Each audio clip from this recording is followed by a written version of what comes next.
கிடையாதுன்றதுலாம் நம்ம வெளிப்படையாக எல்லாருக்குமே தெரியும். பிஜேபி தமிழ்நாட்டில் வளர வேண்டும் என்ற ஒற்றை நோக்கத்தில் தான் அந்த ஊடகம் எழுதி கொண்டிருக்கிறது. அந்த நிர்வாகம் வெளிப்படையாக சொல்லுவாங்க. அவங்க சொல்கிறதுலையும் லாஜிக் இருக்குது. நான் பேசியிருக்கேன், அவர்களோட எல்லாம் உரையாடி இருக்கிறேன். ஏங்க இங்கே இருக்கிற அவ்வளோ பத்திரிகையும் ஒரு நிலைப்பாடு எடுத்து தினகரன் வந்து திமுகவுக்கு ஆதரவாக இருக்குது, சன் டிவி திமுகவுக்கு ஆதரவாக இருக்குது, இத்தனை தொலைக்காட்சிகள் வந்து திமுக, இன்னும் பெரும்பாலான ஊடகங்கள் திமுக ஆதரவு நிலைப்பாட்டில் தான் இருக்குன்னா நான் ஒருத்தன் பிஜேபிக்கு ஆதரவாக இருக்கக்கூடாதா, எனக்குன்னு ஒரு நிலைப்பாடு இல்லையா என்று அவர்கள் வெளிப்படையாகவே சொல்லியிருக்கிறார்கள். இதையொட்டி வந்து நீங்கள் ஒரு 10 நாட்களுக்கு முன்பாக தினமலரில் வந்த ஒரு பெட்டி செய்தி உங்களுக்கு நினைவுபடுத்த விரும்புகிறேன். விஜய் அதிமுக அதிமுக கூட்டணி 2.5 ஆண்டுகள் அதிமுக ஆட்சி, 2.5 ஆண்டுகள் தாவேக ஆட்சி. பார்த்தீங்களா? அதை ஒத்துக்குவாங்களா? 2 பேரும் ஒத்துக்குவாங்களா அதுக்கு அப்படின்னு சொல்லிட்டு அதை போட்டுட்டு விஜய் இதுக்கு மறுத்துட்டாராம். என்னென்னா ஃபஸ்ட்டு 2.5 வருஷம் அவங்க இருந்துட்டு நம்மளை ஏமாற்றிடுவாங்க, வேணான்ட்டாரான். ஃபஸ்ட்டு இந்த மாதிரி ஒரு பேச்சு நடந்துச்சா? எந்த அடிப்படையில் இந்த பெட்டி செய்தி போடுறீங்க? இது ஒரு புறம். இந்த இப்போது நடந்து கொண்டிருக்கக்கூடிய மும்மொழி போர், அந்த தொகுதி மறுசீரமைப்பு அண்ட் இந்த 2 இஷ்யூவையும் டிஎம்கே, நான் அதுதான் நான் புரிஞ்சுக்கிறதுக்காக தான் கேட்டேன். ஒரு லியோ வந்து அது இழந்த ஓட்டுகளை பிடிக்கிறதுக்காக போடுறாங்கன்ட்டு. நீங்கள் சொல்கிறது கரெக்டாக இருந்தாலும் it is an election strategy for 2026. அது இப்போ வந்து ஆரம்பிக்கிறாங்க. இதுக்கும் அந்த ஸ்ட்ராட்டஜிக்கும் எடப்பாடி பழனிசாமி போட்ட ட்வீட்டுக்கும் வந்து சம்மந்தம் இருக்குல்ல? இருக்குது. பிடிச்சிட்டிங்க, சொல்கிறேன். அதை இப்போது அதிமுக தாவேக கூட்டணி அமைந்தே விடக்கூடாது என்பதில் திமுகவும் பிஜேபியும் கவனமாக இருக்கின்றன. என்ன ரீசன்னா, திமுகவுக்கு இந்த கவலை ஏனென்றால் அதிமுக தாவேக கூட்டணி அமைந்து விட்டால் நாம் தோற்றுருவோம். இது அவங்க கன்சர்ன். ஸோ அந்த கூட்டணி அமையக்கூடாது. இதற்காக இவர்கள் இதை செய்கிறார்கள். அதிமுக தாவேக கூட்டணி அமைந்து விட்டால் நாம் அனாத அப்படின்னு பாஜக நினைக்குது. யார் சேர்த்துப்பா நம்மளை? அவ்வளோ பேரும் விரட்டி விடுறாங்க. நாம் எங்கே பண்ணுறது, என்ன பண்ணுறது? யோசிச்சு பாருங்கள். அவங்களுக்கு அலைன்ஸ் என்ன இருக்குது? பாமக வராது இல்லையாப்பா? தேமுதிக வருமா? வராது. அப்போ யார் கூட நிற்பாங்க? இந்த பழக்காரரு, டிடிவி, சின்னம்மா. இதை வச்சுட்டு எத்தனை சீட்டு ஜெயிப்பீங்க? பிஜேபி பாயிண்ட் ஆஃப் வியூலேருந்து யோசிங்க இல்லையா? திமுகவுக்கு கூட்டணி இருக்கு, வலுவான கூட்டணியோடு இருக்கு. ஆனால் அதிமுக தாவேக சேர்ந்துச்சுன்னா ஸ்வீப் பண்ண முடியும். இன்னைக்கு இவர்களை வீழ்த்தக்கூடிய ஒரே வல்லமை அந்த கூட்டணிக்கு தான் இருக்கிறது இல்லையா? அதே நேரத்தில் பிஜேபிக்கு விஜயை விரட்டி விட்டா போதும், வேற வழி இல்லாமல் அவரும் இண்டிகேட் பண்ணிட்டாரு, வேற வழியும் இல்லை. அதையும் சொல்கிறேன், விஜயை விரட்டி விட்டுட்டு தனியாக நிற்க வச்சுட்டா வேற வழி இல்லாமல் நீங்கள் எங்ககிட்ட வந்தாகணும். இதைத்தான் அண்ணாமலை தவம் கிடக்கிறாங்க சொன்னாரா? இவங்க 2 பேருமே தமிழ்நாட்டில் இவர்கள் இருவர் மட்டும்தான் அரசியல் கட்சிகள் என்பது போல 10 நாளாக நரேட்டிவ் செட் பண்ணிட்டு இருக்காங்க. கவனிச்சிங்களா? ஆக்சுவலாக இந்த நரேட்டிவ் எப்படி இருக்குன்னா, தமிழ்நாட்டுக்கு 2026 நாடாளுமன்ற தேர்தல் நடக்க போகிறது. Beautifully put. லோக்சபாக்கான நரேட்டிவ் இப்போ செட் பண்ணுறாங்க தெரியுதா? நம்ம வந்து இவ்வளவு தெளிவாக சொல்லாமல் நம்ம என்ன சொன்னோம்னா, நாளைக்கு நடக்க போகிறது இல்லையா தொகுதி மறுசீரமைப்பு சொன்னோமா? சொன்னோம். சென்சஸ் எடுக்கணும், டீலிமிட்டேஷன் கமிஷன் அமைக்கணும், 20 வருஷம் ஆகும். 21 சென்சஸே இன்னும் எடுக்கல, 5 வருஷம் ஆகுது. 21 சென்சஸ் எடுக்காமல் நீங்கள் எப்படி டீலிமிட்டேஷன் பண்ணுவீங்க? அப்போ இது நாளைக்கு நடக்க போகிற பிரச்சனை கிடையாது. நானும் கேட்டேன், ஏன் இவ்வளவு மெனக்கிட்டு இருக்காங்க? நல்லா நீங்கள் கவனிச்சு பார்த்தீங்களா? 22 ஆக்ஷன் கமிட்டி கூட்டம் ஏதோ வச்சுருக்காங்க. இதற்காக தென்னக முதல்வர்களெல்லாம் போய் திமுக தலைவர்கள் சந்திச்சுட்டு இருக்காங்க வரிசையா. பினராயி விஜயன், திரு சித்தராமையா, இங்கெல்லாம் போய் ஒவ்வொரு குழு போயிட்டு 22க்கு வாங்கன்னு அழைப்பு எடுத்திருக்காங்க. சரி, நீங்கள் போய் அங்கே அழைப்பு எடுக்கிறீங்க, தென்னக மாநிலங்களுக்கு தொகுதியை குறைக்கிறாங்கன்ட்டு. அவங்க குறைச்சா பரவாயில்ல, நான் வரல அப்படின்னு சொல்லுவாங்க. பிஜேபி ஆளாத கட்சிகள் இல்லையா? பிஜேபியே எடுத்துக்குவோம்ப்பா, ஆமாம் தொகுதியை குறைக்க போகிறோன்னு சொல்ல போகிறாங்களா? அவங்க தமிழ்நாடு சொன்னாரு ஒரு தொகுதி கூட குறையாதுன்னு சொன்னார். ஆனால் அங்கே அதிகரிப்பாங்க. அங்கே அதிகரிக்கிறதுக்கு ஏற்ப இங்கே அதிகரிக்காது. அது இருக்கட்டும். அமித்ஷாவும் ஆம்பிகோஸாக தான் பதில் சொன்னார். இவங்க ஏன் இதை பிடிச்சி தொங்குறாங்கன்றது தெரியுதா? அதே போல் மொழி பிரச்சனை. நீங்கள் தான் போய் பிஎம்சி ஸ்கூல்ஸ்க்கு எழுத 2 லெட்டர் வெளியாயிடுச்சு, ரைட்டுங்களா? இவ்வளோ திருட்டுத்தனத்தை பண்ணிவிட்டு இப்போ வந்து ஐயோ மொழிக்காக ஒரு உதயநிதி, உயிரையும் கொடுப்போம், எத்தனை உயிர்கள் வேண்டுமானாலும் போகட்டும், மொழி முக்கியம். சிஎம் டெய்லி மொழியை பற்றி பேசுகிறாங்க, நல்லா கவனிச்சிங்களா? அண்டு விஜய் மீது பர்சனல் அட்டாக். இப்போது திரு லியோ சொன்னார், எடப்பாடி பழனிசாமி ட்வீட்டு, நாங்கள் ஒருத்தன் இருக்கேன், என்ன நீங்கள் பாட்டுக்கு பேசிக்கிட்டு இருக்கீங்க? இப்போ இருக்கிற அரசியல் களத்தை புரிஞ்சிக்கவே முடியல சார். ஆக்சுவலாக பாஜகவும் திமுகவும் மாறி மாறி நாங்கள் பேசிக்கிறாங்க. நிர்மலா சீதாராமன் அவர்கள் சொன்னதுக்கு விஜய் வந்து பெரியாரை பற்றி பேசுறதுக்கு விஜய் வந்து ட்விட்டு போடுறாரு. ஒரு பக்கம் வந்து எடப்பாடி பழனிசாமி திமுகவை நோக்கி வந்து கேள்வி கணக்கில் வீசுறாரு. ஸோ யாருக்கும் கேமு, யார் யார் ப்ளே பண்ணுறா, யார் யாருக்கு சண்டை அப்படின்னு சொல்லிட்டு இது வரைக்கும் தெரியவே இல்லை. இது எப்போ வந்து உறுதியாகும்? இந்த சண்டை வந்து எப்போ வந்து யார் யாருக்கு நடக்குது, யார் யாரை ஃபைட் பண்ண போகிறாங்க அப்படின்னு சொல்லி. இதுக்கு நடுவில் ஒய் செக்யூரிட்டி வேற திரு விஜய் அவர்களுக்கு கொடுத்துருக்காங்க. 14ஆம் தேதியிலேருந்து ஸ்டார்ட் ஆகுது போல இருக்கு. கிளாரிட்டி வர்றதுக்கு இன்னும் கொஞ்சம் டைம் ஆகும். நான் இப்போதும் உறுதியாக சொல்கிறேன், அதிமுக தாவேக கூட்டணி அமையும். ஆமாம் சார், அந்த கார்ட்டூன்லேயே சொல்லியிருக்காங்க. சில யூடியூபர்லாம் வந்து 2 பேருக்குமான எந்த கூட்டணி யூடியூபரு? அமையணும் தெரியல, யாரோ நெருக்கடி கொடுக்குறாங்களாம் விஜய்க்கு. இல்லை, கருத்துக்களை முன்வைக்கிறோம். இது ஒன்றும் நெருக்கடிலாம் கிடையாது, புரிந்து கொள்வார்கள்.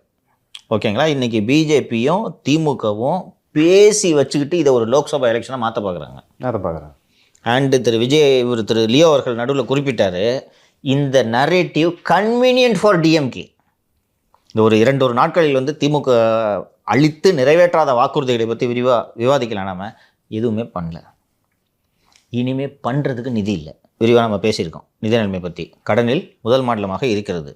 ஸோ பெரிய அனௌன்ஸ்மெண்ட் எதையும் கொடுக்க முடியாது. இன்னும் ஒரு வருஷம் தான் இருக்குது. ஒரு வருஷம் தான் இருக்குது. இதுதான் கடைசி பட்ஜெட்டு. அடுத்த வருஷம் ஒரு ஸ்டேட்மெண்ட் ஆஃப் அக்கௌண்ட்ஸ் தான் படிக்க முடியும். ஃபுல் பட்ஜெட் போட முடியாது. அப்படியே பெரிய அறிவிப்புகளை கொடுக்கறதுக்கு கஜானாவில் நிதி இல்லை. எல்லா சைடும் பார்த்தீங்கன்னா எல்லா தரப்பும் போராட்டங்களை தொடங்குகிறார்கள். நன்றாக உங்களுக்கு நினைவிருக்கும் என்று நினைக்கிறேன். அரசு ஊழியர்கள் ஒட்டுமொத்தமாக ஒரு நாள் விடுப்பெடுத்து ஒரு அடையாள வேலை நிறுத்தம் செய்த அன்று தான் இந்த தொகுதி மறுசீரமைப்பு பிரச்சனையை முதலாக கேபினெட் மீட்டிங்கில் முதல்வர் விவாதிக்கிறார். ஞாபகம் இருக்குங்களா? விவாதிக்கிறார். அதை தாண்டி ஒரு மாதத்துக்கு முன்னாடி வந்து களம் வந்து திமுகவுக்கு சாதகமாகவே இல்லை. இன்றைக்கி நரேட்டிவ் அவங்களால மாற்ற முடியுதா? முடியுது. இன்னொரு விஷயத்த சொல்கிறேன்.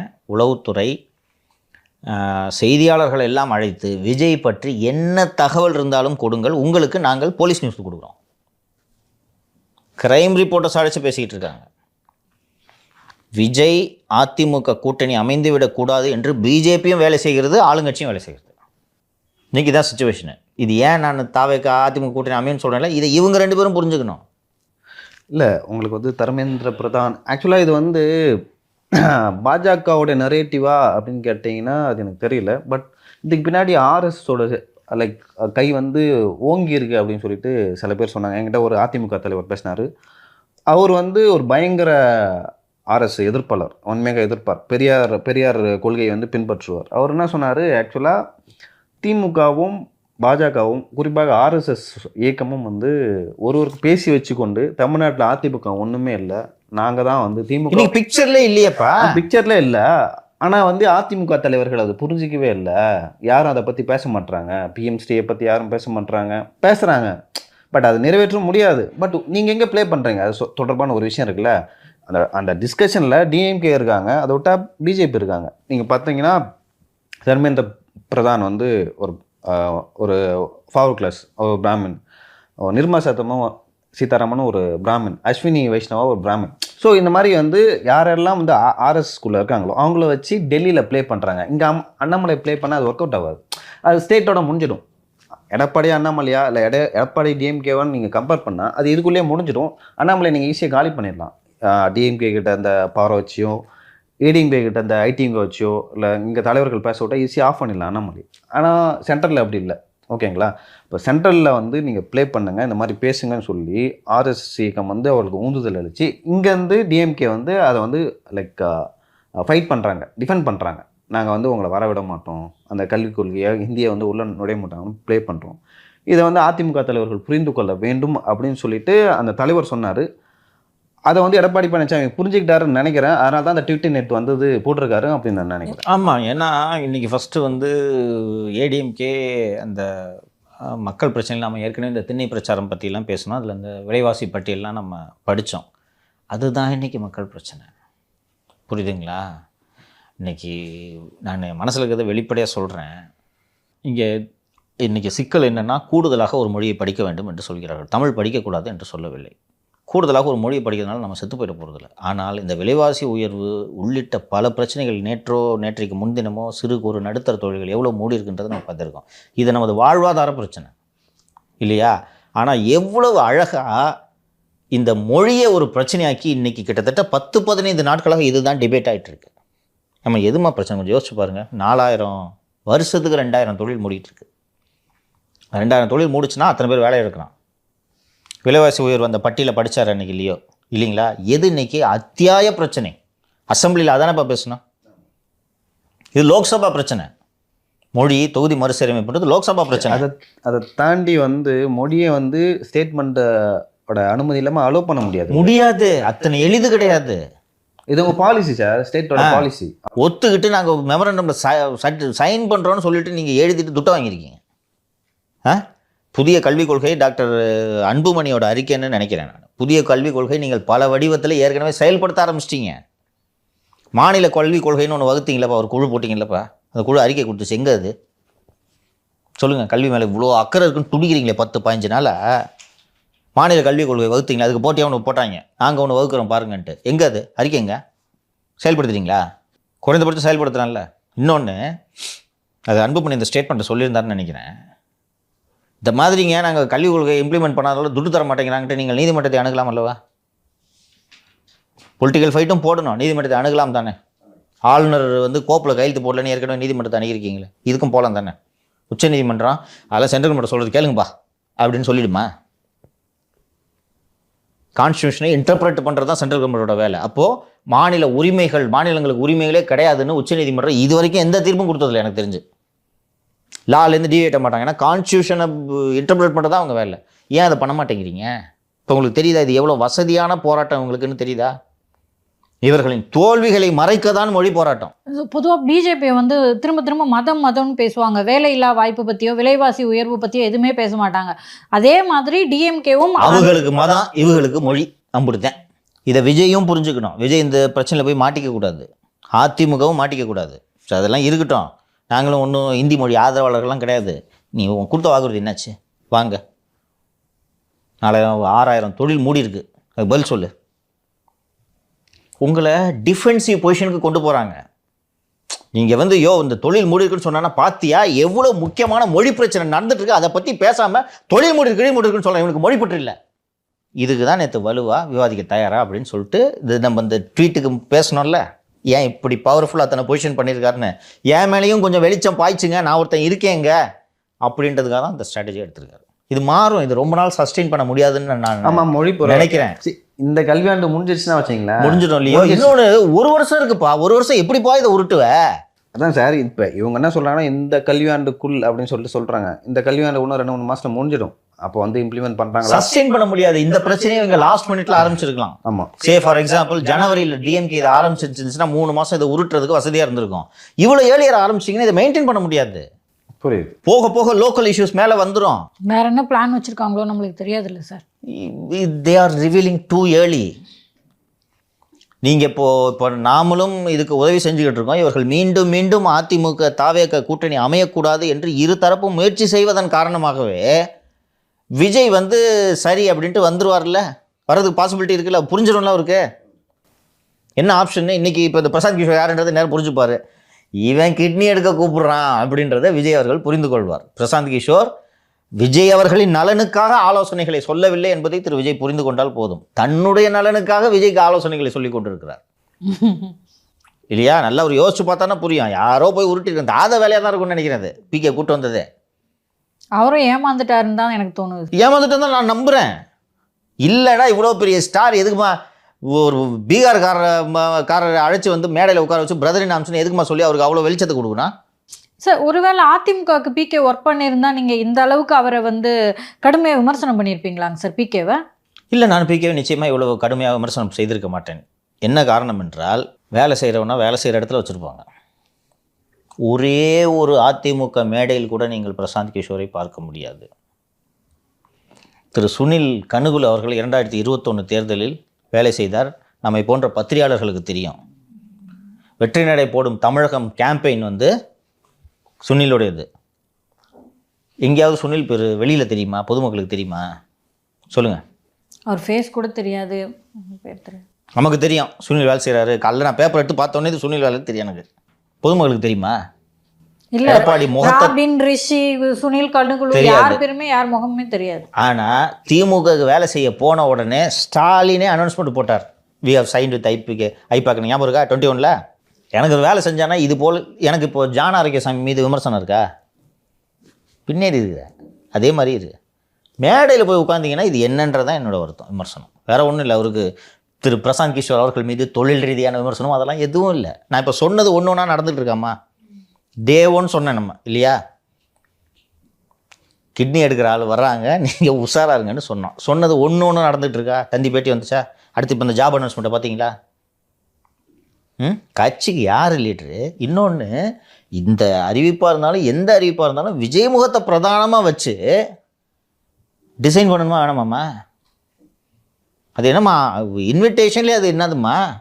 டைனமிக் லீடர் விஜய் அவர்கள் அண்டு ஸ்ட்ராட்டஜிஸ்ட் திரு பிரசாந்த் கிஷோர் அவர்களோடு இணைந்து பணியாற்ற ஒரு வாய்ப்பு. ஐபாக்கில் அனௌன்ஸ்மெண்ட் எப்படி வந்திருக்கு? ஐபாக்கில் ஃபோன் பண்ணி தான் கூப்பிட்றாங்க. இந்த மாதிரி பேம்ப்ளெட் கூட அவங்க போடல. ஃபஸ்ட்டு அனௌன்ஸ்மெண்ட்டே போட்டாலும் இந்த மாதிரிங்க எலெக்ஷன் தொடர்பாக இப்போது இன்னும் 2 சில அனௌன்ஸ்மெண்ட் வந்திருக்கு. இது மாதிரி இன்விடேஷனை தேர்தல் தொடர்பாக களப்பணி ஆற்றுவதற்கு ஆட்கள் தேவை, விருப்பம் உள்ளவர்கள் விண்ணப்பிக்கும். இவ்வளோ தான். நம்ம தான் ஃபோன் பண்ணி கேட்கணும், சார் யாருக்கு சார்? ஐபாக்குங்க. ஐபேக் ஆடில் முகம் வந்திருக்கா இது வரைக்கும்? வந்ததில்லை. பெண்ணு வேலைக்கு ஆள் எடுக்கிறாங்களா? அனௌன்ஸ்மெண்ட் வந்திருக்கா ஃபஸ்ட்டு? இப்படி தான் வேலை செய்ய வேண்டும். இவர்கள் அத்தனை பேர் சேர்ந்து, பிரசாந்த் கிஷோரும் சேர்ந்து, பிரசாந்த் கிஷோரோட ஜாப்பு மாப்பிள்ளை சார் அனுப்பியதுன்னு அன்றைக்கே சொன்னேன். இப்போ இந்த அனௌன்ஸ்மெண்ட் எல்லாம் போட்டு 118ல் ஒரு ஈஸியாக வின் பண்ணிடலாம் என்று அவர் மீண்டும் மீண்டும் நிறுவுவது விஜய் அவர்கள் மனதில் லியோ சொன்னது போல ஆசையை தூண்டுவது. அதுவும் சார் இப்போ இந்த புதிய தலைமுறை இன்டர்வியூக்கு அப்புறம் தெரியுது அது இந்த தேர்தலில் இல்லை போல இருக்கு. கொஞ்சம் வெயிட் பண்ணா அது நம்ம போட்டு சாத்துனதுனால இந்த தேர்தல் இப்படி பேசியிருக்கிறாருமா. தந்தி டிவியில் அப்படியே சொன்னார். தந்தி டிவியில் என்ன சொன்னார்? 26ல் கூட்டணி கிடையாது சொன்னாரா? 26ல் சிஎம் அவர்னு சொன்னாரா? ஹரிகரன் திருப்பி கேட்குறாரு. How can you say that? It's a new party. Easy. மும்முனை போட்டியில் எல்லா ஓட்டும் விஜய் கூடுன்னு சொன்னாரா? வாட்டப்போ திமுக அப்போ 53%, 51%, 48% கேட்குறாரு. 49%ன்னு சொன்னார் இல்லையா? அந்த 49% அப்படியே இருக்குன்னு எதை வச்சு சொல்கிற? திமுக ஓட்ட போல விஜய் வாங்கிடுவார்னு சொன்னாரா?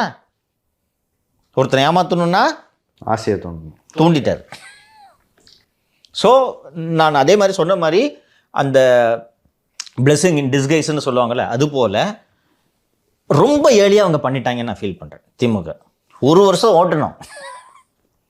இப்போது இது நம்ம இதை ஐடென்டிஃபை பண்ணிட்டோம். அந்த மொழி போர்ன்றது இவங்க 2 பேரும் இந்த சட்டப்பேரவை தேர்தலையே மக்களவை தேர்தலாக மாற்றுவதற்கான வேலையை இவர்கள் செய்து கொண்டிருக்கான்னு சொல்லிட்டு இது 1 வருஷம்லாம் சஸ்டெயின் பண்ணுறது ரொம்ப கஷ்டம். இது அதிகபட்சம் போனால் இது 1 மாதம் ஓடுமாப்பா? அடுத்த அந்த அகாடமிக் இயர் ஸ்டார்டிங் வரைக்கும் போகும். இந்த டீலிமிட்டேஷனு 22 ஏதோ ஆக்ஷன் கமிட்டி மீட்டிங் வச்சுருக்காங்க அந்த தென்னகத்து தலைவர்களெல்லாம் வச்சு. அன்றைக்கி அது நடந்துருது. ஒரு தீர்மானம் போடுறாங்க, 4 தீர்மானம் போடுறாங்க. அதுக்கப்புறம் அதை அடுத்து இங்கே எப்படி கொண்டு போவாங்க? அதை 1 வருஷம் இழுக்க முடியுமா? ஸோ திருப்பி மக்கள் பிரச்சனைகளுக்கு மாநில பிரச்சனைகள் வந்து தான் நீங்கள் தீர வேண்டும். அப்போ ஆட்டோமேட்டிக்காக ஏடிஎம்கே வெளியேற்று. சார் கடைசி கொஸ்டினாக இது கேட்டு முடிச்சிடலான்னு நினைக்கிறேன். ஸோ ஆடு மாதிரி தினமலர் பத்திரிகையில் திரு விஜய் அவர்களை சித்தரிச்சிருக்காங்க.